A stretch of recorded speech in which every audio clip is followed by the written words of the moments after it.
Hello, everybody. It's Steve Katsikaris, Norland, Coboconk, Watchdog.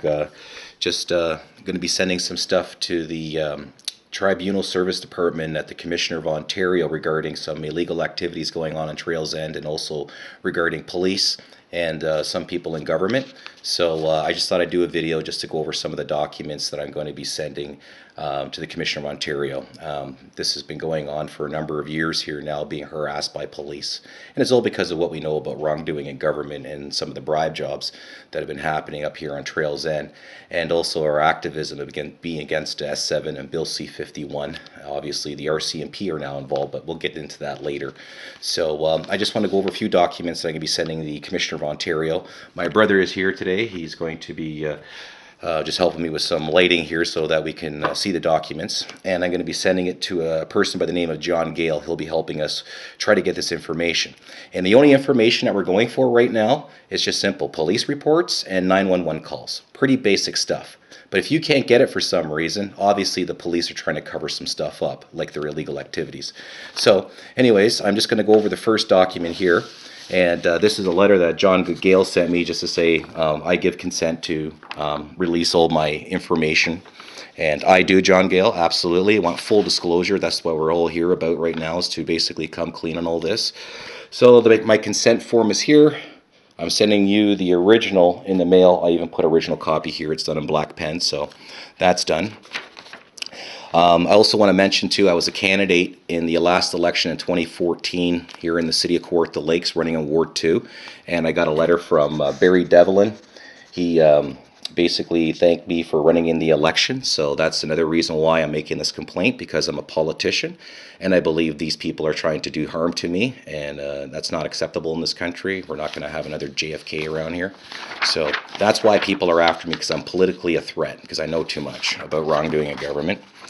The other thing too here is when they arrested me, this is the big one here. We didn't get this until we went to the Superior Court of Ontario, which they did not want to acknowledge, but I figured it out. I guess after 12 years of being a professional pilot and doing tons of paperwork, you know all the things to look for and making sure all the T's are crossed and the I's are dotted. But we can see here, we got a cop here by the name of C. Robinson who failed to attend to court. We don't know who this person is. And if you take a look here, he did the my supposed warrant in the town of Newmarket. I'm just trying to see where I can see Newmarket here. Anyways, it says, oh, there it is there, where the arrow is. It says Newmarket right there. So we got a Durham cop filing a charge against me in another city, all right? And what makes this illegal is that I went to a school doctor, and right there where you see this C thing here, this is where her name should have been, and her name is Alexandra Brooke Hogarth.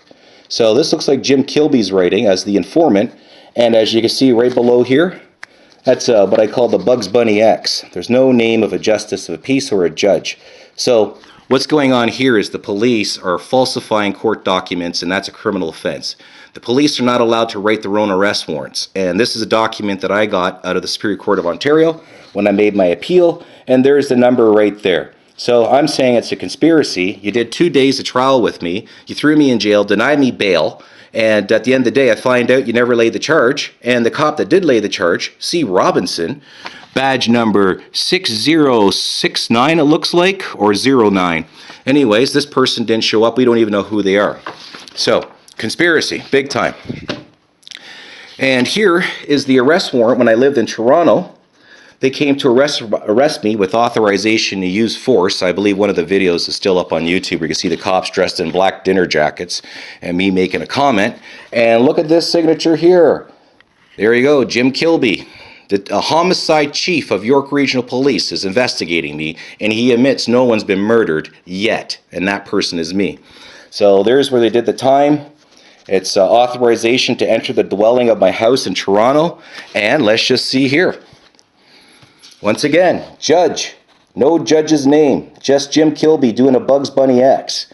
So these guys came into my house in November 2015 and assaulted me and my ex-wife and pushed her around. Oh, there we go. November 27, 2015, executed. And there's Jim Kilby's handwriting right down there. There you go. Not above the law, guys. All right, just going over the documents for John Gale here. Here's my arrest warrant. They attacked us on July 28th of 2016, and I didn't get out of jail until the 4th of August. They denied me bail twice, and they even said on the record I get a special hearing. And since the charge wasn't laid, I had an amount of bail put on me for $20,000. Really. No evidence against me, not guilty, and you never even laid the charge, but you took away my rights, and that's the S7 being used. It's called Habeas Corpus. They don't need a reason to arrest you and throw you in jail now under S7. So, there you go there. And now, we got, also I'm finding out now, this is from the Commissioner of Ontario, believe it or not, under 49A, they've made me, my whole entire family, now terrorists. That's what we're fighting about now, but they won't give us this information about simple police reports and 911 calls because we're terrorists, national security risk, RCMP are involved, and we just found out that the Scugog Indian band is involved here too, and they're the ones that have the casinos, and now we're also finding out that we even have members of organized crime following us around, and they're called the Favianis. And there, we found out about some of this stuff too, and we have evidence about that. So we made another commissioner request as well, and this one was dated on the 2nd of February, or 28th of February, and we're looking for the 911 calls, and we're accusing Ryan Peacock, Detective Peacock, of being involved in criminal activity, and he thinks just because he's a cop, he's above the law. So we're looking for a 911 call, and there's a good chance there isn't one. Why? Because it's an inside job. It's a bungled setup job. Here's another one here. That were Durham Regional Report, February 23rd. Okay, so this is you asking for stuff here, all right, and asking for Dad's reply too, because the cops came to her house. So here's another FIPA report here by Chris Katsikaris, and that was 28/02/26. And Durham Regional Police Report for February 23rd. That's what we want. We haven't gotten that from that cop. We just got a summary. And now, you can see, the cops came up here again this year in 2018, just about a month or so ago, on March 7th. Early in the morning, came up with machine guns, threatened to break the door down, and basically grabbed me and threw me out on the snow porch, and arrested me and my brother, and took us back to Oshawa. So here is my new bail conditions. I am being charged for mischief. That's right, in criminal harassment. Meanwhile, I'm the one that's a victim, and you can see the video that we put up on the internet there. And apparently this was signed by someone here by the name of Johnson. I think that was for our bail release. Date of this, March 21st. Okay. Oh, that's the, sorry, yeah, that's the summons. Yeah, we were arrested on March 7th, and we found this in the disclosure March 21st, and they only have it as a summons to appear. So obviously they're trying to do a switcheroo. So this is a big one here. They're using the wrong documentation. They came to our house and used a warrant, supposed warrant. We don't have it, and now they're trying to make it a court summons. And here is my brother, and that's my brother there. He's now been arrested. He is now a supposed criminal, and here's his as well. And as you can see, they make it a summons. So they came to the house, said it was a warrant, and now we got a summons. So there was no warrant. Once we got the disclosure, we found out in disclosure that was a summons. But the arrest warrant wasn't in disclosure. Yeah, and now we went through the disclosure a little bit here. We found a person by the name of T. Paparella. We don't even know who this person is. So obviously this is a setup. So we just thought we'd send this in as well. It's called T. Paparella. We don't even know who they are. And the only way we found out about the Favianis was basically paying a whole bunch of money to find out through property records. But they seem to know my name very well. So obviously they've made some money on the place, and we can prove the histories have been messed around with property documents. We'll get into it later, but this is where they're money laundering and making their money, coming after me and my family and following us around the province. And now they have a house beside us in Whitby, Ontario. So they're up here spying, get hit by a SWAT team. Now they're down there. They're accusing me of being a pedophile. Yeah, how come I'm not getting charged for that right now? Yeah, that one screwed up pretty bad. So anyways, I'm going to be putting this up on YouTube, this video, showing people that I'm into some serious conspiracy right now.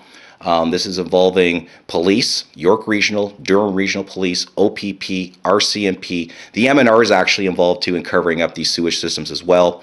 We got the Scugog Indian Band up here, and now we got organized crime. I think it's called Nestasgata or something like that.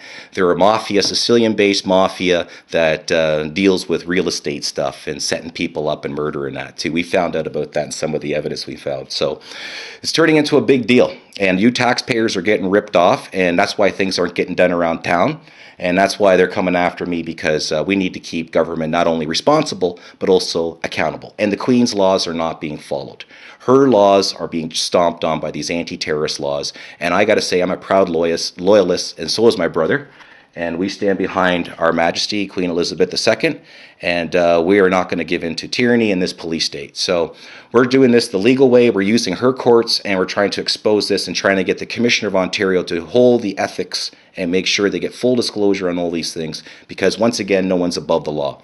So we're mailing this out today. It's, I believe, May 3rd, 2018. It's probably about 11 a.m., 12 o'clock, somewhere around there.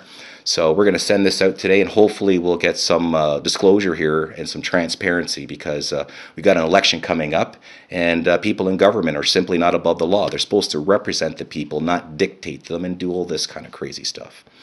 All right, so I'm Steve Katsikaris, Norland Coboconk Watchdog, now signing off, and stay tuned to my next video. So long, everybody. Say so long. Bye.